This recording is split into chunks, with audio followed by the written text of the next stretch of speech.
You are looking at Julian's pronunciation guide, where we look at how to pronounce better some of the most mispronounced words in the world, like this other curious word. But how do you say what you're looking for today?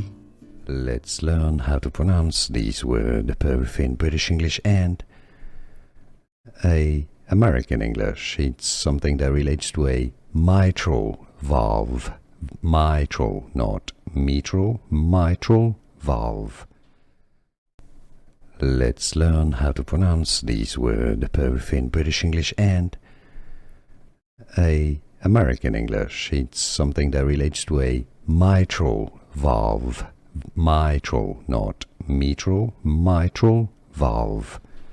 Here are more videos on how to pronounce more confusing words and names too many mispronounced. Like this video if you found it useful. I appreciate your support. I'll see you soon and thanks for watching.